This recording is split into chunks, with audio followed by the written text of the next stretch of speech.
হাদিসের ভেতরে এসেছে আন্নান নবী সাল্লাল্লাহু আলাইহি ওয়াসাল্লাম ক্বালা ইয়া আবাল মুনজির আইয়াতু আয়াতিন মিন কিতাবিল্লাহি মাআকা আযম।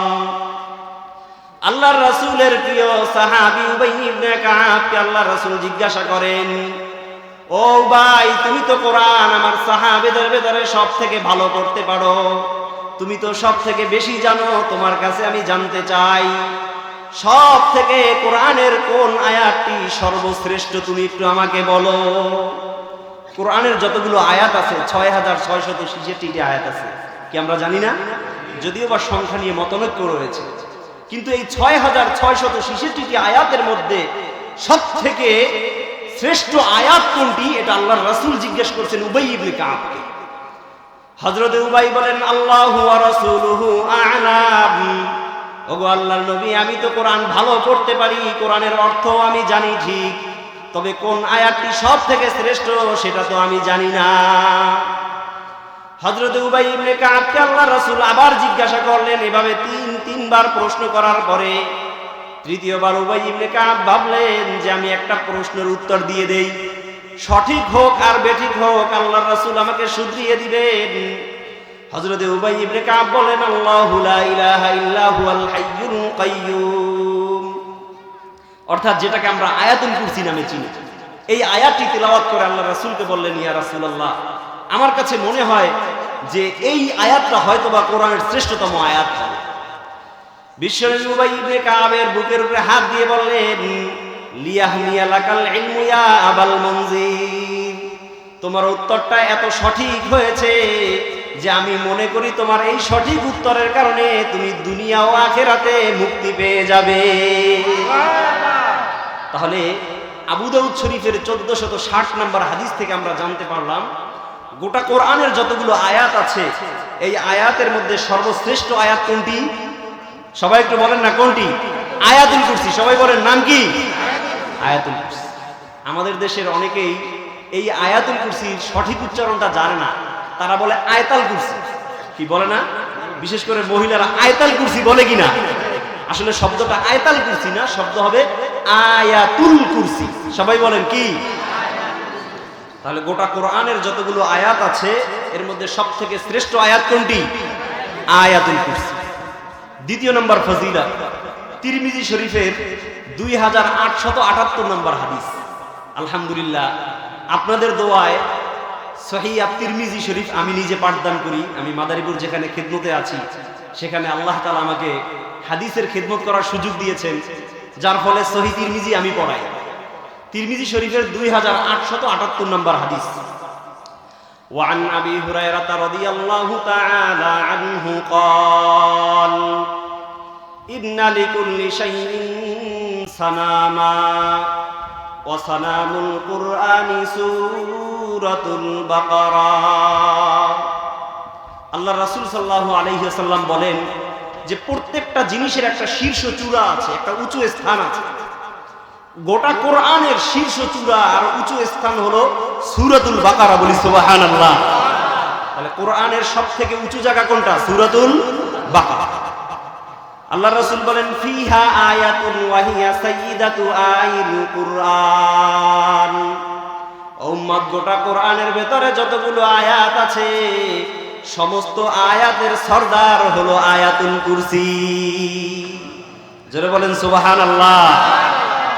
তাহলে আমরা দ্বিতীয় নম্বর ফজিলত জানতে পারলাম যে কোরআনের যতগুলো আয়াত আছে এই আয়াতের সর্বশ্রেষ্ঠ আয়াত যেমন আয়াতুল কুরসি, সমস্ত আয়াতের সরদার হলো আয়াতুল কুরসি। বলি আল্লাহু আকবার। তাহলে আমরা দুইটা ফজিলত জানতে পেরেছি, যে একটা হলো গোটা কোরআনের সর্বশ্রেষ্ঠ আয়াত এবং গোটা কোরআনের সরদার হলো কোনটা? আয়াতুল কুরসি। তৃতীয় নম্বর ফজিলত বাইহাকি শরীফের হাদিস। وعن أبي بن كعب رضي الله تعالى عنه قال إن لها لسانا وشفتين। আল্লাহ তাআলা কোরআনের ভেতরে যতগুলো আয়াত দিয়েছেন, যতগুলো সূরা দিয়েছেন, যতগুলো বাক্য দিয়েছেন, কোন আয়াত সূরা বা বাক্যর ব্যাপারে আল্লাহ এই ঘোষণা দেন নাই যে এই আয়াতের স্পেশাল জিহ্বা আছে, এই আয়াতের কোনো ঠোঁট আছে। কিন্তু আয়াতুল কুরসি এমন একটি স্পেশাল আয়াত, যেই আয়াতটাকে আল্লাহ তাআলা দুইটা ঠোঁট এবং একটা জিহ্বা দিয়ে প্রেরণ করেছে। আয়াতুল কুরসির ঠোঁট আছে, ইন্নালাহা লিসানান ওয়া শাফাতাইন। আয়াতুল কুরসির দুইটা ঠোঁট আছে এবং একটা জিহ্বা আছে। এই ঠোঁট এবং জিহ্বা দিয়ে কি করে? তুকাদ্দিসুল মালিকা, সে সর্বদা মানুষ তাকে পাঠ করুক আর না করুক সর্বদা আল্লাহর প্রশংসা করে, বলি আল্লাহু আকবার। তার মানে যদি কোনো মানুষ আয়াতুল কুরসি পাঠ করে, আয়াতুল কুরসি পড়ে, সেই মানুষ যতক্ষণ সে আয়াতুল কুরসি পড়বে ততক্ষণই আল্লাহর বরত্ব বর্ণনা করবে, বলি সুবহানাল্লাহ। এটা হলো তৃতীয় নাম্বার ফজিলত।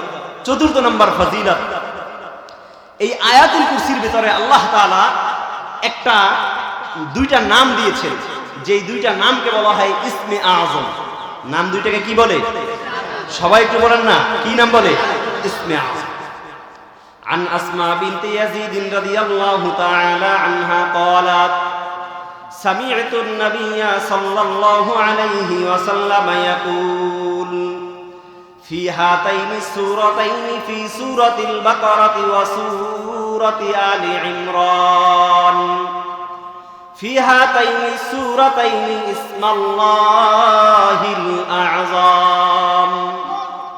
হযরত আসমা বিনতে ইয়াজিদ বলেন যে আমি আল্লাহর রাসূলের কাছে শুনেছি আয়াতুল কুরসির ভিতরে আল্লাহ তাআলার দুইটা নাম আছে, যেই দুইটার নামকে বলা হয় ইসমে আযম। কি নাম? কি? ইসমে আযম। আপনারা হয়তোবা অনেকে ওয়াজ মাহফিলে, অনেক সময় মোবাইলে ওয়াজ শোনেন, আমি ছোটবেলায় শুনছি ইসমে আযমের অনেক গুণ আছে। কি আপনারা শোনেন না ইসমে আযম? মুফাসসিরিন কিরাম সবাই একমত যে ইসমে আযম এমন একটি নাম, যেই নাম নিয়ে যদি কেউ দোয়া করে তাহলে আল্লাহ তাআলা সাথে সাথে ওই দোয়াকে কবুল করে নেয়। সুবহানাল্লাহ, জোরে বলেন না সুবহানাল্লাহ। মিশকাত শরীফের হাদিস, লাইসা বাইনাহু ওয়া বাইনাল্লাহি হিজাব। যদি কোনো ব্যক্তি এই ইসমে আযম দিয়ে আল্লাহর কাছে প্রার্থনা করে, আল্লাহর কাছে দোয়া করে, যে সমস্ত যুবক ভাইদের পড়ালেখা করছে, স্টুডেন্ট আছে, তার রেজাল্ট ভালো করা দরকার, পরীক্ষার হলে ঢোকার আগে যদি সে ইসমে আযম নিয়ে দোয়া করে, আল্লাহ ওই দোয়া কবুল করে নেয়। যে সমস্ত ব্যবসায়ী ভাইরা অভিযোগ করে, আল্লাহ আমার ব্যবসা মন্দা, ব্যবসায় লাভবান হতে পারি না, বারবার ব্যবসা করে লস খাই, আল্লাহ তুমি আমার ব্যবসাটার ভিতরে বরকত দান করো, তারা যদি ব্যবসার প্রতিষ্ঠানে যাওয়ার আগে ইসমে আযম দিয়ে দোয়া করে, আল্লাহ ওই ব্যবসার ভিতরে বরকত দান করে। আরো জোরে বলেন না সুবহানাল্লাহ।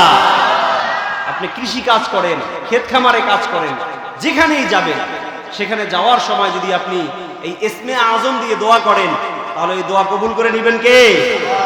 তাহলে কি ইসমে আযমটা জানার দরকার আছে না নাই? কি বলেন, সবার জানা দরকার না?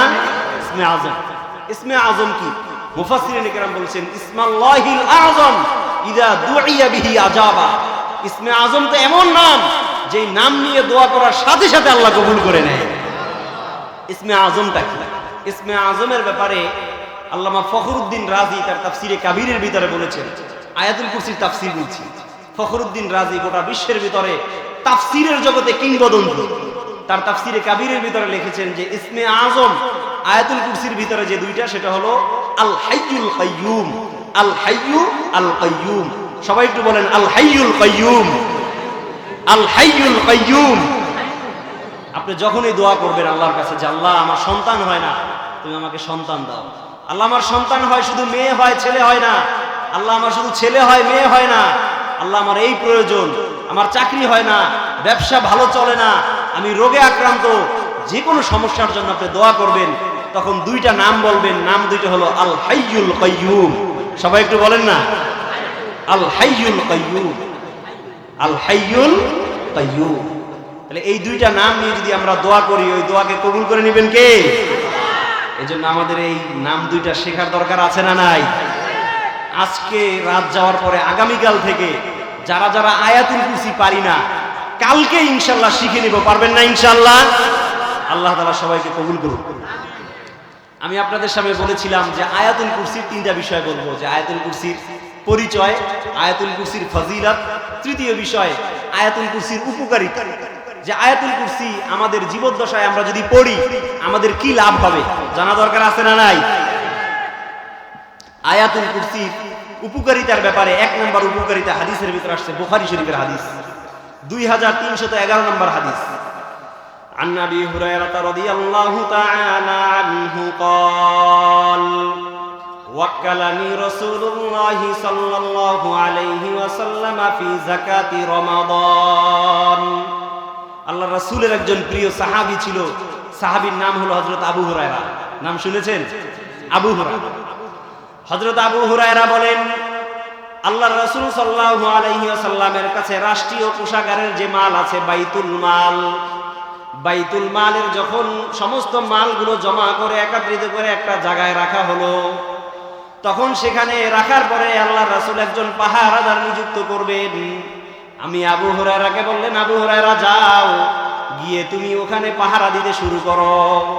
হযরত আবু হুরায়রাকে আল্লাহর রাসূল যাকাতের মাল, বাইতুল মাল, এটাকে পাহারা দেওয়ার জন্য নিযুক্ত করলেন। হযরত আবু হুরায়রা বলেন, আমি ওই মালের পাশে বসে বসে একটু ঝিমাইতেছিলাম, হঠাৎ করে হঠাৎ করে একজন আগন্তুক ব্যক্তি আসলো। ফাআখাযা, সে ওই যাকাতের মাল থেকে, ওই বাইতুল মাল থেকে, রাষ্ট্রীয় কোষাগারের মাল থেকে কিছু কিছু অংশ চুরি করে নিতে শুরু করলো। যাকাতের মাল, রাষ্ট্রীয় সম্পদ, এখান থেকে অল্প অল্প করে চুরি করতে শুরু করলো। হযরত আবু হুরায়রা বলেন, ফাআখাযতু বিয়াদাইহি, সাথে সাথে ওই চোরের হাত দুটি আমি ধরে ফেললাম, ধরে বললাম, লা উরফি আন্নাকা ইলা রাসূলিল্লাহ, তুমি গোটা মুসলমান জাতির থেকে আল্লাহর রাসূলের কাছে যেই সম্পদগুলো মানুষ জমা দিয়েছে, সেই সম্পদ থেকে, মুসলমানের সম্পদ থেকে তুমি লুণ্ঠন করছো, মুসলমানের সম্পদ থেকে তুমি চুরি করে নিয়ে যাচ্ছ, আমি অবশ্যই তোমাকে আল্লাহর রাসূলের কাছে নিয়ে যাব। চোরের হাত ধরার পরে ওই চোর বলে, ভাই তুমি আমাকে এইবারের মতো ছেড়ে দাও, লি হাজাতুন শাদীদা ওয়া আলাইয়া ইয়াল, ভাই তুমি আমাকে একবার ছেড়ে দাও, কেন আমার ঘরে বৃদ্ধ বাবা আছে, আমার ঘরে বৃদ্ধ মা আছে, আমি জীবিকা নির্বাহ করতে পারি না, আমার শরীরে শক্তি নাই, যেই শক্তি দিয়ে আমি ইনকাম করব, যেই শক্তি দিয়ে আমি জীবিকা নির্বাহ করে আমার বাবা মাকে খাওয়াবো, এই জন্য আমি চুরি করতে এসেছি। আমাদের দেশেও বলে অভাবে স্বভাব নষ্ট, কি বলে না?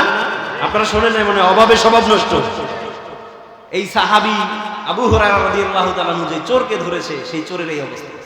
চোর বলে, আমার ঘরে আমার বাবা মা আছে, আমার বাবা মার খাবার আমি জোগাড় করতে পারি না, এই জন্য চুরি করতে আসছি। সাহাবীদের অন্তর ছিল অত্যন্ত নরম। চোর চুরি করতেছে রাষ্ট্রীয় সম্পদ। আবু হুরায়রা বলেন, ফাসাররাহতুহু, যখন সে বলছে আমার বাবা মা আছে ঘরে, আমার বৃদ্ধ বাবা মা, এই কথা বলার সাথে সাথে আমার অন্তরের ভিতরে দয়া চলে এসেছে, আমি ওই চোরকে ছেড়ে দিলাম। ছেড়ে দেওয়ার পরে চলে গেছে। সকালবেলা যখন ফজরের নামাজের পরে বিশ্বনবী আমার দিকে তাকালেন, সাথে সাথে জিজ্ঞাসা করলেন, মা ফাআলা সিরুকাল বারিহা ইয়া আবু হুরায়রা, ও আবু হুরায়রা, গতকাল রাতে তোমার কাছে যে চোর এসেছিল, সেই চোর তোমার সম্পদের সাথে কি ঘটনা ঘটিয়েছে? হযরত আবু হুরায়রা বলেন, আমি চমকে গেলাম যে ওখানে চুরি করার সময় তো আমি একা আবু হুরায়রা ছিলাম, আর কেউ ছিল না। আমার সামনে চোর চুরি করেছে, বিশ্বনবী তো তার বাসায় ছিলেন, সে কিভাবে জানতে পারলেন? আবু হুরায়রা আল্লাহর রাসূলকে জিজ্ঞাসা করলেন, ইয়া রাসূলুল্লাহ, চোরের ব্যাপারে আপনাকে পরে খবর দিব, আগে জানতে চাই আপনি কিভাবে জানলেন? আমাদের তো মনে প্রশ্ন জাগে যে চুরি করেছে আবু হুরায়রার পাশে বসে এক চোর, রাসূল কিভাবে জানেন? আজকে এই ধরনের হাদিসগুলোকে সামনে রেখে দুঃখের সাথে বলতে হয়, আমাদের দেশের অনেক ভণ্ড মাজার পূজারীরা আছে যারা বলে বিশ্বনবী গায়েব জানতেন। বলেন নাউজুবিল্লাহ। এ ধরনের হাজারো ঘটনা আছে, যেই ঘটনা আল্লাহ রাসূল অগ্রিম বলে দিয়েছেন। তিনি আগ থেকে ইনফরমেশন করতে পারতেন সাহাবীদেরকে, কিন্তু তাই বলে কি রাসূল গায়েব জানতেন? আমার আল্লাহ কোরআন স্পষ্ট বলেছেন, কুল্লা ইয়ালামু মান ফিস সামাওয়াতিল ওয়াল আরদিল গায়বা ইল্লাল্লাহ। হে নবী, আপনি বলে দেন, গোটা বিশ্বের ভিতরে কোন মানুষ তো দূরের কথা, এমন কি আপনি নবীও গায়েব জানেন না। কথা বলেন ঠিক কিনা? কোন নবী, অলি, আউলিয়া, পীর, পয়গাম্বার, গাউস, কুতুব, আবদাল পৃথিবীর বুকে কেউ গায়েব জানে না। কথা বলেন ঠিক কি না? আমরা এই আকীদাই লালন করি।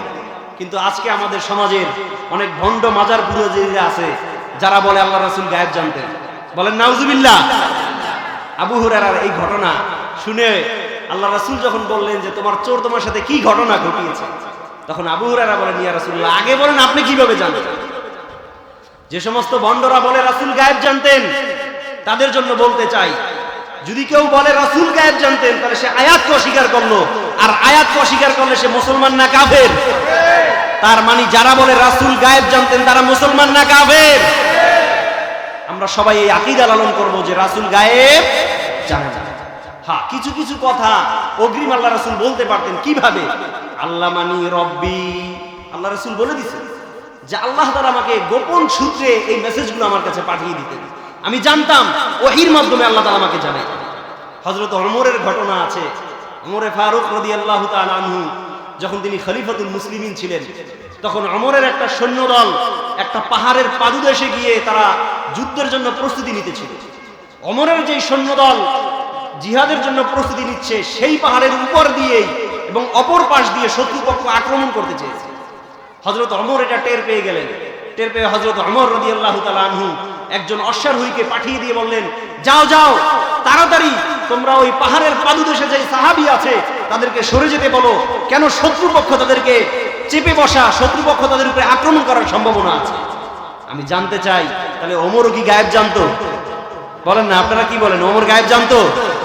তার মানে পৃথিবীর কোন নবী, অলি, আউলিয়া, গাউস, কুতুব, আবদাল পৃথিবীর কেউ গায়েব সবাই বলেন না জানে। আল্লাহ রাসূল যখন বললেন, মা ফাআলা সিরুকাল বারিহা ইয়া আবা হুরায়রা, ও আবু হুরায়রা, তোমার চোর গতকাল রাতে কি ঘটনা ঘটিয়েছে? আবু হুরায়রা জিজ্ঞাসা করলেন, ইয়া রাসূলুল্লাহ, আপনি কিভাবে জানলেন? আল্লাহ রাসূল বললেন, আল্লামানি রব্বি আবু হুরায়রা, এটা রাষ্ট্রীয় সম্পদ। রাষ্ট্রের প্রধান যিনি হন আল্লাহ তাআলা তাকে শুধু তার ব্যক্তিগত আর পারিবারিক দায়িত্ব নয়, গোটা রাষ্ট্রটা হেফাজত করার দায়িত্ব দিয়েছেন। ঠিক কি না? আর আজকে আমাদের সমাজে যারা রাষ্ট্রপ্রধান হয় তারা রাষ্ট্র কিভাবে ভাগ করে খাবে এই কাজে নিয়োজিত। কথা বলেন ঠিক কি না? আজকে যদি কোরআন দিয়ে রাষ্ট্র চলতো তাহলে আমাদের রাষ্ট্রপ্রধানরাও রাসূলের মতন এভাবে রাতের গভীর আঁধারে কি হয় সবকিছু খবর রাখতেন। কথা বলেন ঠিক কি না? দেখেন ইসলামী খেলাফতের দিকে তাকায়া হযরত ওমরে ফারুক, এটা মধ্যবর্তী একটা কথা বলছি, আমি আবু হুরায়রার ঘটনা শেষ করি নাই, এটা বুখারীর হাদিস। আমার এই কথা শুনেও অনেকে আমার পিছনে গিয়ে বলবে, কোন বক্তা আনছে, এও কি গল্প কয়? কথা বলেন ঠিক কি না? এটা গল্প না, এটা বুখারীর হাদিস বলছি। আবু হুরায়রার কথা বলার আগে একটু রাষ্ট্রপ্রধানের কথা যেহেতু আসছে সেজন্য সেটা বলি। হযরত ওমরে ফারুক ছিলেন সাহাবীদের ভেতরে সব থেকে শক্তিশালী, সব থেকে সাহসী। কথা বলেন ঠিক কি না? তাকে বলা হয়তো লৌহ মানব। তাকে কি বলা হয়তো? লৌহ মানব। ওমর ইবনুল খাত্তাব, ওমরে ফারুক রাদিয়াল্লাহু তাআলা আনহু সাহাবীদের ভেতরে সব থেকে শক্তিশালী, সব থেকে সাহসী, সব থেকে কঠোরপন্থী মানুষ হলো হযরতে ওমর। কিন্তু সেই হযরতে ওমর যখন খলিফাতুল মুসলিমিন হন, রাতের আঁধারে ওমর আল্লাহর কাছে হাত জাগায়া কাঁদেন, আল্লাহ, তুমি যে আমাকে এই রাষ্ট্র পরিচালনার দায়িত্ব দিয়েছো, আমি তো গায়েব জানি না। আমার রাষ্ট্রের আমার যারা গভর্নর আছে, আমার যারা খলিফা আছে, আমার অধীনস্থ যে সমস্ত শাসকরা আছে তারা কি করে আমি জানি না। সেজন্য আমি ওমরকে তুমি পাকড়াও করো না, হাসরের মাঠে আল্লাহ তুমি আমাকে ধরে ফেলো না। আল্লাহর কাছে গভীর রাতে ওমর কাঁদে আর দোয়া করে যে আল্লাহ, আমি তো জানি না যে আমার কোন কোন অধীনস্থ, আমার মেম্বার, চেয়ারম্যান, আমার কাউন্সিলর সে কি করতেছে, আমি এটা জানি না। ওমর কাঁদে। হযরত ওমর বলেন, ওয়ালাউ মা তাকালবুন আলা শাতাইনিল ফুরাত, আয় আল্লাহ, যদি ফুরাত নদী দিয়ে একটা কুকুর যদি অমুক্ত অবস্থায় মারা যায়, না খেয়ে মারা যায়, লাখিফতু আইয়াসআলানি আল্লাহু আনহা, আমি ওমর ভয় পাই যে একটা কুকুর কেন না খায় মারা গেল। আমার শাসনকালে যেহেতু কুকুর না খায় মারা গেছে, আল্লাহ হয়তো বা হাসরের মাঠে সেজন্য আমাকে ধরে ফেলবে। হযরত ওমর ভয় পায়, একটা কুকুর মারা যাবে না খেয়ে, সেজন্য খলিফাতুল মুসলিমিন ভয় পায়। আর আমার রাষ্ট্রের সরকার মানুষ মারে, কথা বলেন ঠিক কিনা? ইসলামী খেলাফত, খেলাফত প্রতিষ্ঠা ছাড়া কোনোদিন রাষ্ট্রের শান্তি আসতে। এজন্য আমরা সবাই ইসলামী খেলাফতের প্রত্যাশী। রাজি আছেন তো ইনশাআল্লাহ? আল্লাহর কাছে দোয়া করবেন, প্রতিদিন দোয়া করবেন যে আল্লাহ, গণতন্ত্র সিস্টেমে যেই শাসক আসবে, যে প্রধানমন্ত্রী আর প্রেসিডেন্ট আসবে, কোনোদিন এর দ্বারা শান্তি আসবে, দিন শান্তি আসবে। হযরত আবু হুরায়রার ঘটনা বলছিলাম। হযরত আবু হুরায়রাকে আল্লাহর রাসূল বললেন, ইয়া আবু হুরায়রা, আমি যেহেতু রাষ্ট্রপ্রধান, রাষ্ট্রের সম্পদ যদি চুরি হয়ে যায় সেজন্য আমার দায়ভার বহন করতে হবে। এজন্য আমি জানি যে চুরি হয়েছে। আমি তোমার কাছে জানতে চাই, তোমার চোরের ঘটনা একটু আমাকে খুলে বলো। হযরত আবু হুরায়রা বললেন, ইয়া রাসূলুল্লাহ, ওই চোর বলে, লি হাজাতুন শাদীদা ওয়া আলাইয়া ইয়াদ। ও ভাই আবু হুরায়রা, আমার ঘরে বৃদ্ধ বাবা মা আছে, আমার অত্যন্ত প্রয়োজন, আমার কাছে টাকা পয়সা নাই, আমাকে তুমি আজকের মতো একটু ছেড়ে দাও, আমি আর কোনোদিন আসবো না। আল্লাহর রাসূল বলেন, ইন্নাহু কাযাবা ওয়া সায়াউদু ইয়াওমান গাদা। বিশ্বনবী আবু হুরায়রাকে বললেন, আবু হুরায়রা, সে তোমাকে যেই কথাটা বলেছে যে তার ঘরে বাবা মা আছে, আসলে বাবা মা নাই, সে অলস প্রকৃতির মানুষ, সে কাজ করে খাবে না, সে চুরি করে অভ্যস্ত, এই জন্যই চুরি করতে আসছে। এই চুরি করে করেই সে সারা দেশ থেকে মানুষের সম্পদ লুণ্ঠন করে এইভাবেই খায়। এরকম মানুষ আমাদের সমাজে আছে না নাই? হযরত আবু হুরায়রা বলেন, ইয়া রাসূলুল্লাহ, ব্যাপার যদি তাই হয় যে এই চোরের বৃদ্ধ বাবা মার জন্য সে চুরি করে নাই, সে দুর্বল দেখে করে নাই, তার অভ্যাস বদ অভ্যাস, তাহলে আমি তাকে আগামীকাল অবশ্যই ধরে আপনার দরবারে নিয়ে আসবো। দ্বিতীয় রাত যখন আবার হলো, হযরত আবু হুরায়রা বলেন, আজকে আমি জাগ্রত রইলাম, আজকে আর আমি ঘুমাই না। কেন? গতকালকের চোর আজকে আবার আসবে। রাসূল বলেছেন, ওয়াসাইউদু গাদা, সে আবার আসবে। এজন্য আবু হুরায়রা বলেন, আমি ঘুমাই না, বসে আছি। ঠিকই দেখলাম রাত যখন, রজনী যখন গভীর হয়, ওই চোর এসে আবার অন্য পাশ থেকে চুপি সেরি আস্তে আস্তে নেওয়া শুরু করছে। হযরত আবু হুরায়রা বললেন, কি আমি পিছন থেকে তাকে জাপটি মেরে আবার ধরে ফেললাম। ধরার পরে ওই চোর আবার বলে, ভাই, আমার বাবা মা শুধু অসুস্থই নয়, তার চিকিৎসাটাও আমি চালাইতে পারি না, এই জন্য আজকে আবার চুরি করতে এসেছি, আমাকে ছেড়ে দাও, আমি আর কোনোদিন আসবো না। দ্বিতীয় দিন আবু হুরায়রা আবার রাসূলের কাছে গেছে। যাওয়ার পরে রাসূল জিজ্ঞাসা করলেন, ইয়া আবু হুরায়রা, মা ফাআলা সিরুকাল বারিহা। আবু হুরায়রা, তোমার চোরের গত রাতের ঘটনাটা কি একটু আমাকে বলো। হযরত আবু হুরায়রা বলেন, ইয়া রাসূলুল্লাহ, আপনি তো বলেছিলেন সে সুস্থ সবল, তার কোনো সমস্যা নাই। আসলেও তার কোনো সমস্যা নাই, কিন্তু তার বাবা মার সমস্যা। আল্লাহর রাসূল বলেন, ইন্নাহু কাযাবা ওয়া সায়াউদু গাদা। ও আবু হুরায়রা, সে মিথ্যা বলেছে, সে মিথ্যা বলেছে, সে আগামীকাল আবার আসবে চুরি করার জন্য। কয়দিন হইল? 3 দিন। আবু হুরায়রা বলেন, ইয়া রাসূলুল্লাহ, আজকে শুধু আমি তাকে হাত দিয়ে ধরবো না, তাকে রশি দিয়ে বেঁধে রাখবো আজকে। আবু হুরায়রা ঘুমায় না, না ঘুমিয়ে বসে আছে যে চোরকে ধরবে। হযরত আবু হুরায়রা বলেন, যখন রাত গভীর হলো, ওই চোর এসে আবার ফাজাআলা আখাযা মিনাত তাআম, ওই যাকাতের খাবার থেকে, খাদ্য গুদাম থেকে সে নেওয়া শুরু করলো। আবু হুরায়রা বলেন, এবার আমি তাকে ধরে বললাম, লা উরফি আন্নাকা ইলা রাসূলিল্লাহ, তুমি এখন যতই নিজের কথা বলো, সন্তানের কথা বলো, আর বাবা মার কথা বলো, আমি অবশ্যই তোমাকে আল্লাহর রাসূলের কাছে নিয়ে যাব। তখন ওই চোর তাকে বলে, ও ভাই আবু হুরায়রা, ইন্নী উআল্লিমুকা কালিমাতিন, আমি তোমাকে এমন একটা দোয়া শিখাই দিব, মা যালাবিকা আলাল্লাহি হাফিজ, তুমি যদি সেই দোয়াটা পড়ে ঘুমাও তাহলে তুমি নাক টেনে ঘুমাইতে পারবা, কিন্তু তোমার কোনো সম্পদ কোনোদিন চুরি হবে না। জোরে বলেন সুবহানাল্লাহ। হযরত আবু হুরায়রা সাহাবায়ে কেরাম ইলম পিপাসু ছিলেন। আবু হুরায়রা যখন শুনলেন যে আমাকে এমন একটা দোয়া শিখাবে যেই দোয়া পড়লে কোনোদিন চোর চুরি করতে পারবে না, আবু হুরায়রা বলেন, ভাই তাহলে একটু শিখাও। আবু হুরায়রাকে এই আয়াতুল কুরসি, এই যে আমরা যেটা বলি আল্লাহু লা ইলাহা ইল্লা হুয়াল হাইয়ুল কাইয়্যুম, এই আয়াতুল কুরসিটা শিখাই দিছে। আবু হুরায়রা এই খুশিতে আনন্দে ওই চোরকে যে ধরতে হবে ধরার কথাই ভুলে গেছে। আবু হুরায়রা আবার সকালবেলা রাসূলের দরবারে হাজির। বিশ্বনবী জিজ্ঞাসা করলেন, মা ফাআলা সিরুকাল বারিহা ইয়া আবা হুরায়রা, ও আবু হুরায়রা তোমার চোরের আজকের ঘটনা কি? আবু হুরায়রা বলেন, ইয়া রাসূলুল্লাহ, সে আমাকে একটা কালিমা শিক্ষা দিয়েছে, বলেছে যদি এই কালিমাটি আমি পড়ে কখনো রাত্রিবেলায় ঘুমাই তাহলে নিশ্চিন্তে আমি ঘুমাতে পারবো, আমার কোনো সম্পদ কোনোদিন চুরি হবে না। আল্লাহর রাসূল জিজ্ঞাসা করেন, আবু হুরায়রা তোমাকে কি শিক্ষা দিয়েছে সে? বলে, ইয়া রাসূলুল্লাহ, আমাকে আয়াতুল কুরসি শিক্ষা দিয়েছে। বিশ্বনবী সাথে সাথে বললেন, ইন্নাহু সাদাকা, বিগত 2 দিন সে মিথ্যা বললেও আজকে সঠিক বলেছে। তাহলে আমরা আয়াতুল কুরসির দৈনন্দিন জীবনের যে উপকারিতা, সেই উপকারিতার 1 নাম্বার জানতে পারলাম যে আয়াতুল কুরসি যদি কেউ রাত্রিবেলায় পড়ে ঘুমায় তাহলে ওই ঘরকে নিরাপত্তার জন্য আল্লাহ ফেরেশতা নিযুক্ত করে দেন। বলি সুবহানাল্লাহ, আর জোরে বলেন সুবহানাল্লাহ। তাহলে আজকে রাত থেকে ওয়াজ শুনে গিয়ে ইনশাআল্লাহ রাতে ঘুমের আগে আয়াতুল কুরসি পড়ে কারা কারা ঘুমাবে একটু হাঁটা জাগান। আল্লাহু আকবার। যারা পারেন না আগামীকাল আয়াতুল কুরসি শিখবেন তো ইনশাআল্লাহ। এই বাইতুল আমান জামে মসজিদের ইমাম সাহেবের কাছে গিয়ে ভাই আপনারা সবাই গিয়ে যারা পারেন না আয়াতুল কুরসি শিখতে পারবেন না ইনশাআল্লাহ। আমি বলেছিলাম 3টা পয়েন্টে কথা বলবো।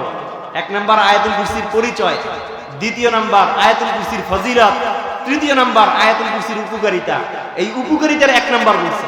উপকারিতার কয় নাম্বার? আরো 9টা বলবো। শুনতে রাজি আছেন তো ইনশাআল্লাহ, নাকি শেষ করে দিব? প্রধান বক্তা ডাক দিব। 2য় নাম্বার ফজিলত। আমাদের দেশে আগেকার যুগে ছিল মানুষের সাথে ঝগড়া হইতো, বাকবিতণ্ডা হইতো, তারপরে মারামারি হয়ে হাঙ্গাদাঙ্গা হয়ে মামলা দিত না? মামলা মোকদ্দমা দেয়, এখনো দেয়। তবে মানুষ মামলা মোকদ্দমার দিকে না যায়া এখন ফকির বাবাদের কাছে যায়, গিয়ে মানুষকে ব্ল্যাক ম্যাজিক, কালো জাদু, বান্টনা আর কুফরি কালাম করে। এরকম নিকৃষ্ট মানুষ আমাদের সমাজে আছে না নাই? কি ব্ল্যাক ম্যাজিকে আক্রান্ত এরকম মানুষ আছে না আমাদের সমাজে? মুফাসসিরিনে কেরাম বলেন, যদি কোনো মানুষ আয়াতুল কুরসি পাঠ করে যদি পানির ভিতরে ফুঁক দিয়ে সেই পানি পান করে, আল্লাহ তাআলা আয়াতুল কুরসির ভিতরে এমন পাওয়ার আর ক্যাপাসিটি দিয়ে দিয়েছেন, এই ব্ল্যাক ম্যাজিক আর কালো জাদু কুফরি কালামে আক্রান্ত মানুষ আয়াতুল কুরসি পড়া পানি খেলে আল্লাহ তাআলা তার ব্ল্যাক ম্যাজিক কাটিয়ে দেয়। আর জোরে বলেন সুবহানাল্লাহ। এটা আয়াতুল কুরসির 2য় নম্বর ফজিলত। 3য় নম্বর ফজিলত, যাদের ব্ল্যাক ম্যাজিক হয় নাই কিন্তু তার কেমন কেমন যেন লাগে, রাত্রিবেলায় ঘুমাইলে ঘুম হয় না, কি আছে না অনেকে?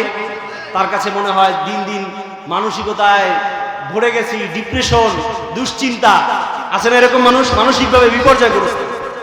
আয়াতুল কুরসির 3য় নম্বর ফজিলত, যদি কোনো মানুষ আয়াতুল কুরসি পড়ে বুকে ফু দিয়ে তারপর রাত্রিবেলায় ঘুমায়, যতদিন সে রাত্রিবেলায় ঘুমাবে ততদিন পর্যন্ত তাকে কেউ ব্ল্যাক ম্যাজিক করলেও সেই ব্ল্যাক ম্যাজিক তার ভিতরে কাজ করবে না। আর জোরে বলেন সুবহানাল্লাহ। আমাদের সমাজে অনেক মানুষ আছে না, এই জায়গা 3টা, এই পাশে 4টা তাবিজ ঝুলাই রাখে, কি আছে না নাই? তাবিজের দরকার হবে না। আল্লাহ তাআলা যে কোরআন নাযিল করেছেন, এই কোরআন দিয়ে প্রেসক্রিপশন গ্রহণ করেন। এই কোরআন আমাদের জন্য প্রেসক্রিপশন স্বরূপ, আমাদের জন্য সংবিধান স্বরূপ। কিন্তু কোরআন আমরা জানি না। আমরা কয়জন আছি জানি যে আয়াতুল কুরসি পড়লে ব্ল্যাক ম্যাজিক হয় না, আয়াতুল কুরসি পড়লে বান্টনায় কাজ হয় না। এজন্য আজকে থেকে আয়াতুল কুরসি পড়ে বুকে ফু দিয়ে ঘুমাতে পারবো না ইনশাআল্লাহ সবাই? আল্লাহ কবুল করুন। 4 নাম্বার উপকারিতা, যদি কারো অনেক সময় আছে খুব সকালবেলা কাজে যায়, ঠিক সন্ধ্যাবেলায়, ঠিক দুপুরবেলায় বাড়িতে ফিরতেছে, এক জায়গায় প্রস্রাব করতে বসছে, প্রস্রাব করতে যে জায়গা বসছে ওই জায়গায় একটা জিন আছে, ওই জায়গায় একটা ভূত আছে, এই জায়গায় একটা প্রেত আছে। তার গায়ে প্রস্রাব করার কারণে ওই জিন ভূত প্রেত তার উপরে চড়াও হয়ে তার উপরে আক্রমণ করে। এরকম হয় কি হয় না? অনেক সময়। যদি কোনো মানুষ নিয়মিত আয়াতুল কুরসি পাঠ করে সকাল সন্ধ্যা, সকালবেলা একবার পাঠ করবে, সন্ধ্যাবেলায়, সকালে পাঠ করলে ওই সারা দিনের জন্য আল্লাহ তাআলা তাকে এমন সেফটি দান করবেন যে জিন ভূত প্রেত তার কান্দে তো দূরের কথা, তার পাশেও আসতে পারবে না। বলি সুবহানাল্লাহ। এটা হলো 4 নম্বর ফজিলত। 5 নম্বর ফজিলত, যদি কোনো মানুষ যাদেরকে বোবা শয়তান ধরে, রাত্রিবেলায় ঘুমাইলে বোবা শয়তান ধরে না, অনেক মানুষ আছে না? বোবা শয়তান ধরে। যদি কোনো ব্যক্তি রাত্রেবেলায় ঘুমের সময় আয়াতুল কুরসি পড়ে বুকে ফুঁক দিয়া ঘুমায়, মুফাসসিরিনে কেরাম বলেন যেই রাতে সে বুকে ফুঁক দিয়া ঘুমাইবে ওই রাতে আল্লাহ তাআলা তার পাশে এমন একজন ফেরেশতা দিয়ে দিবেন যেই ফেরেশতার ভয়ে আর বোবা শয়তান কাছেও আসবে না। তাহলে আয়াতুল কুরসি পড়ে রাত্রে বুকে ফুঁক দিয়ে ঘুমাইতে পারবো না ইনশাআল্লাহ? এটার 6 নম্বর ফজিলত। অনেকের বাচ্চা রাত্রিবেলায় কান্না করে, কি করে না? রাত্রিবেলায় হুদহুদি কান্না করে, পাগল হয়ে যায়। সকালবেলা ইমাম সাহেবের কাছে যায়, হুজুর একটু পানি পড়া দেন, হুজুর একটু কৈতম পড়া দেন, একটু কলা গাছের ছোট্টা পড়া দেন। কি দেয় কি দেয় না? আপনার বাচ্চা যখন কান্না করে আয়াতুল কুরসি পড়বেন, পড়ে এই পানির ভিতরে ফু দিবেন, পানিটা বাচ্চার গায়ে ছিটাই দিবেন, সাথে সাথে ওই বাচ্চার কান্না বন্ধ হয়ে যাবে। জোরে বলেন না সুবহানাল্লাহ। কি তাবিজের কথা কইলাম? এমন মন্ত্রের কথা কইছি যেটা আনতে আমার কাছে মাদারীপুর যাওয়া লাগবে না? যাওয়া লাগবে? হুজুরের কাছে রাত 3টা বাজে গিয়ে ঘরের দরজা ডাকাই দেবে না, হুজুর কেমন কেমন যেন উঠে গিয়ে লাগবে? প্রত্যেকে আমরা হুজুর হয়ে যাব, পারবো না ইনশাআল্লাহ? 7 নম্বর ফজিলত, যদি কোনো বাচ্চার উপরে বদ নজর লাগে, অনেক সময় আছে না বাচ্চা শুকিয়ে যায়, হুজুর বাচ্চাটার গায়ে যেন কার মুখ লাগছে, কার নজর লাগছে, লাগে কিনা? যদি কেউ আয়াতুল কুরসি পড়ে ওই বাচ্চার গায়ে ফু দেয় তাহলে ওই বাচ্চার গায়ে কোনোদিন বদ নজর লাগবে না, মানুষের তো লাগবে না, জিন ভূত প্রেত দেওজালিষ্টের নজরও কোনোদিন লাগবে না, বলি সুবহানাল্লাহ। 8 নম্বর ফজিলত, যাদের পেটে ব্যথা হয়, হঠাৎ করে পেটে ব্যথা, পেটে ব্যথার তো অনেক কারণ হতে পারে, মেডিকেল সায়েন্সের ডাক্তাররা বলবে এগুলো কি কারণে পেটে ব্যথা হয়। কিন্তু আপনার যে কোনো প্রকার পেটে ব্যথা হোক, প্রেগনেন্সির হোক, গ্যাস্ট্রোলজির হোক, অ্যাপেন্ডিসাইটের হোক, যে কোনো পেটের ব্যথা, পেটে ব্যথা হয়েছে সাথে সাথে আয়াতুল কুরসি পড়ে পানিতে ফু দিয়ে ওই পানিটা পান করবেন, সাথে সাথে আল্লাহ তাআলা পেটে ব্যথা ভালো করে দিবেন। জোরে বলেন সুবহানাল্লাহ। 9 নম্বর ফজিলত, যাদের ঘুম আসে না, রাত্রিবেলায় ঘুমাইলে এই পাশ থেকে এই পাশে যায়, 3টা বেজে যায় রাত, মোবাইল চালায় তারপরও ঘুম আসে না, মোবাইল চালাইতে চালাইতে রাত পার করে দেয়, বলে হুজুর ঘুম আসে না, কি করবো, একটু ফেসবুক চালাই। কি আছে কিনা এরকম মানুষ?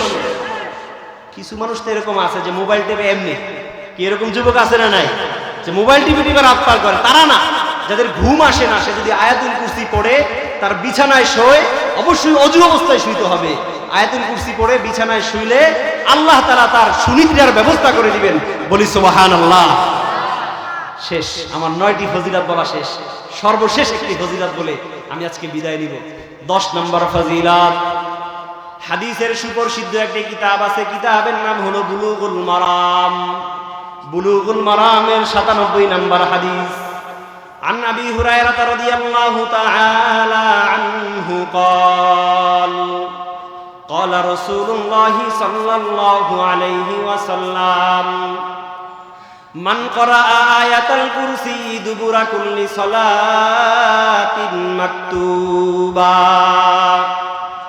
আল্লাহর রাসূলের প্রিয় সাহাবী হযরত আবু হুরায়রা বলেন, আমি আল্লাহর রাসূলের কাছে শুনেছি, যদি কোনো ব্যক্তি 5 ওয়াক্ত নামাজের পরে আয়াতুল কুরসি পাঠ করে, লাম ইয়ামনাহু মিন দুখুলিহিল জান্নাতা ইল্লাল মাউত, সেই মানুষটি মারা যাবে আর আল্লাহ সাথে সাথে তাকে জান্নাত দান করবেন। তাহলে 10 নম্বর ফজিলত জানতে পারলাম যে আয়াতুল কুরসি যদি কোনো ব্যক্তি 5 ওয়াক্ত নামাজের পরে পড়ে, সে মারা যেতে দেরি হবে, জান্নাতে যেতে দেরি। এজন্য আজকে থেকে 5 ওয়াক্ত নামাজের পরে আয়াতুল কুরসি পড়তে পারবো না ইনশাআল্লাহ? কারা কারা পড়বেন একটু হাতটা জাগান। আল্লাহ তুমি সবাইকে কবুল করে নাও। আমরা কি বলতে পারি, মনে করেন আজকে রাত শেষ হলে আমি সকালবেলা আসছি ফজরের নামাজ পড়তে, নামাজ পড়ে যাইতেছি, যাওয়ার পথে আমার বয়স 65-70, আমার ব্রেন টেস্টটা করতে পারি কি পারি না পথের ভিতরে? কি বলেন, পারি না? আমি যাইতেছি, হঠাৎ করে বিদ্যুতের একটা তার পড়ে আছে, আমি বুঝতে পারি নাই, ভাবলাম আহারে মুসল্লিরা যাবে, আমি তারটা একটু সরাই রাখি। তারটা সরাইতে গিয়ে আমি বিদ্যুতে শক খেয়ে মারা যাইতে পারি কি পারি না? আরে আমি যদি ওই সময় ফজরের নামাজ পড়ে আয়াতুল কুরসি পড়ে যদি বের হই, তাহলে ওই সময় যে মারা গেলাম সাথে সাথে জান্নাত দিবেন কে? চিৎকার দিয়ে বলেন কে? এই জন্য 5 ওয়াক্ত নামাজের পরে আয়াতুল কুরসি পড়তে পারবো না ইনশাআল্লাহ? যারা যারা পারেন না আগামীকাল থেকে আয়াতুল কুরসি শিখবেন, পারবেন না ইনশাআল্লাহ? মৃত্যুর কোনো গ্যারান্টি আছে আমাদের? কি বলেন, আছে? এই জন্য এর থেকে সুবর্ণ সুযোগ আর কি হতে পারে যে আমি মারা যাব আর মারা যাওয়ার সাথে সাথে জান্নাত পাবো। আমলটা কি আমার? আয়াতুল কুরসি। সবাই বলেন না কি? কোন সময় পড়তে হবে? 5 ওয়াক্ত নামাজের পরে। আমি সকালবেলা ফজরের পরে পড়েছি, জোহরের আগে যদি আমি মারা যাই, মারা যাওয়ার সাথে সাথে আল্লাহ জান্নাত দান করবে। আবার জোহরের পরে যদি আমি পড়ি, তাহলে আসরের আগে মারা গেলে সাথে সাথে জান্নাত দান করবেন কে? এজন্য পড়তে পারবো না ইনশাআল্লাহ। আজকে আমি আলোচনা করেছি শুধু আয়াতুল কুরসি, আর কোনো আয়াত নেই। আজকের এই এক বছর, আগামী বছর যে মাহফিল হবে, ওই মাহফিলের আগ পর্যন্ত কমপক্ষে এই আমলটা শিখে আমরা রাখতে পারবো না ইনশাআল্লাহ। আপনারা মজা পান না, আসলে ওই যে ঘন্টটা বলতে পারি না, কিসা যে বলতে পারি না, দুইটা গল্প টল্প করে মাঠটা জমাইতে না, না হুজুর জমাইতে নাই, কি আছে না ওই জমানের পাবলিক আমি জমাইতে পারিও না। কিন্তু যে কয়টা আয়াত এবং হাদিস দিয়ে আপনাদের সামনে বলেছি, শুধু একটা আমলের উপরে আমি ফলো করেছি, একটা আমলের উপরে ফোকাস করেছি। এইভাবে যদি আমরা এক একজন বক্তা থেকে একটা করে আমল শিখি, তাহলে আমাদের জীবনে আর মাদ্রাসায় গিয়ে ভর্তি হওয়া লাগবে, আর ওয়াজ শুনেই আমরা আলেম হয়ে যাবো। কথা বলেন ঠিক কিনা? এই জন্য আমাদের মসজিদে যে সমস্ত ইমাম ও খতিবগণ আলোচনা করেন, তাদের কাছে বলে দিবেন, হুজুর আমাদের এলাকায় সুদ ঘুষ চলে, হুজুর সুদের বিরুদ্ধে একটু ওয়াজ করুন, হুজুর সুদ নিয়ে একটু আলোচনা করেন। আবার আছে মসজিদের সভাপতি সেক্রেটারি সুদ খায়, ইমাম সাহেব যদি সুদ নিয়ে আলোচনা করে তাহলে ইমাম সাহেবের চাকরি শেষ। কি আছে কি নাই? ঠিক তেমনি ভাবে ইমাম সাহেব পর্দা নিয়ে আলোচনা করবে, পারে না। কে? সেক্রেটারি মাইয়া তো কলেজে পড়ে, করতে পারে না। কথা বলেন ঠিক কিনা? এই জন্য আমরা সচেতন নাগরিক, আমরা পারবো না ইমামদেরকে এইভাবে সাজেশন দিব যে হুজুর আমাদের সমাজে এই সমস্যা নিয়ে কথা বলেন, পারবো না ইনশাআল্লাহ। যে বক্তা আসবে, আমি চট্টগ্রামে দেখেছি, হাটাজারিতে যখন ছিলাম, কত সুন্দর প্রত্যেকটা বক্তার নিচে তার বিষয়বস্তু লেখা থাকে যে আপনি অমুক সূরার এত নম্বর আয়াতের তাফসীর করবেন। চট্টগ্রাম ইলমের শহর, আলহামদুলিল্লাহ, সেখানে আমি দেখেছি যে প্রত্যেক বক্তাকে বিষয়বস্তু নির্ধারণ করা থাকে। কিন্তু আমাদের দেশের বক্তারা এলোপাতারি ওয়াজ করে, ঠিক কি না? এজন্য আমি শুধুমাত্র একটা আমলের কথা বলেছি। আমলটা কি? আয়াতুল কুরসি। সবাই বলেন না কি আমলটা কি? সর্বনিম্ন এই আমলটা মনে রাখতে পারবেন না যে আয়াতুল কুরসি 5 ওয়াক্ত নামাজে পড়বো। কোন সময় পড়বো? 5 ওয়াক্ত নামাজ। আয়াতুল কুরসি অবতীর্ণ হওয়ার ব্যাপারে কোনো শানে নুজুল আছে কিনা, এই ব্যাপারে অনেকগুলো তাফসীর অধ্যয়ন করলাম। দেখলাম তাফসিরে মাজহারির ভিতরে আল্লামা জারুল্লাহ জামাখশরী এবং আল্লামা শিহাবুদ্দিন মাহমুদ আলুসি তাফসিরে রুহুল মাআনির ভিতরে বলেন যে আয়াতুল কুরসি এটা এমন একটা আয়াত, গোটা কোরআনের সমস্ত আয়াত এবং সূরা নাজিল হওয়ার ব্যাপারে এক একটা ঘটনা আছে, প্রেক্ষাপট আছে, শানে নুজুল আছে। কিন্তু আয়াতুল কুরসি এমন একটি আয়াত যেটার ব্যাপারে কোনো শানে নুজুল পাওয়া যায় না। তবে আল্লামা ফখরুদ্দিন রাজি তার তাফসিরে কাবীরের ভিতরে বলেন যে মুসা পয়গম্বর একবার আল্লাহর কাছে জিজ্ঞেস করছেন, আল্লাহ আপনি কি কখনো ঘুমান না? আল্লাহ কখনো ঘুমায় কিনা এটা জিজ্ঞেস করছেন মুসা আলাইহিস সালাম। তখন আল্লাহ তাআলা মুসা পয়গম্বরকে বললেন, ও মুসা, আমি আল্লাহ ঘুমাই কিনা তুমি সেই বিষয়টা জানতে চাও? মুসা বললেন, আল্লাহ আমার এই বিষয়টা কৌতূহল জেগেছে, আমি জানতে চাই আপনি কখনো ঘুমান কিনা। হযরতে মুসা পয়গম্বরকে আল্লাহ বললেন, মুসা যাও, একটা গ্লাসের ভিতরে পানি ভরে তুমি রাত্রি বেলায় শুরু থেকে শেষ পর্যন্ত দাঁড়িয়ে থাকবা। গ্লাসের ভিতরে পানি নিয়ে তুমি দাঁড়িয়ে থাকবা। হযরতে মুসা যখন গ্লাসের ভিতরে পানি নিয়ে দাঁড়িয়ে রইলেন, রাত যখন 12টা 1টার কাছাকাছি এসে গেছে, অর্থাৎ অর্ধ রজনী হয়ে গেছে। অর্ধ রজনী আসলে আমাদের ভিতরে এরকম একটা ঝাঁকুনি আসে কিনা, ঘুমে তন্দ্রা আসে কিনা? তন্দ্রা আসে। মুসা আলাইহিস সালামের হাতের ভেতরে পানি, এইভাবে দাঁড়িয়ে দাঁড়িয়ে যখন তন্দ্রাচ্ছন্ন হইলেন, গ্লাসের পানি পড়ে গেছে। মুসা বললেন, আল্লাহ অর্ধ রজনী হয়ে গেছে, আমার গ্লাসের পানি তো পড়ে গেছে। আল্লাহ বললেন, মুসা আরো দাঁড়ায়া থাকো। দাঁড়াইতে দাঁড়াইতে যখন রাত শেষের দিকে চলে গেছে, ধরেন আমাদের দেশের 3টা 4টা যখন বেজে গেছে, মুসা আলাইহিস সালামের হাতে থাকা গ্লাসটি তন্দ্রাচ্ছন্ন হয়ে জোরে ঝুমকুনি দিয়ে সাথে সাথে গ্লাসটি পড়ে ভেঙে গেছে। মুসা বললেন, আল্লাহ আপনি আমাকে যে গ্লাস দিয়েছিলেন রাত্রিবেলায় দাঁড়িয়ে দাঁড়িয়ে হাতে পানি নিয়ে থাকার জন্য, সেই গ্লাসটি তো পড়ে ভেঙে গেছে, আমি কি করব?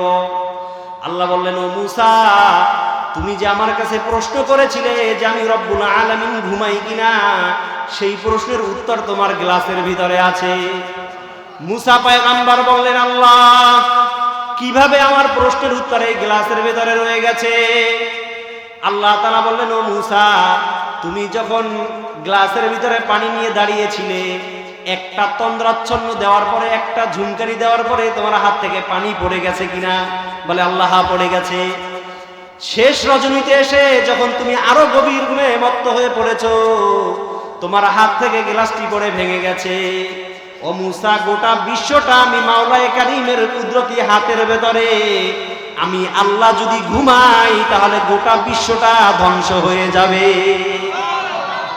হযরত মুসা আলাইহিস সালামকে আল্লাহ বুঝাই দিলেন যে মুসা, আমি আল্লাহ ঘুমাই না, আল্লাহ ঘুমান।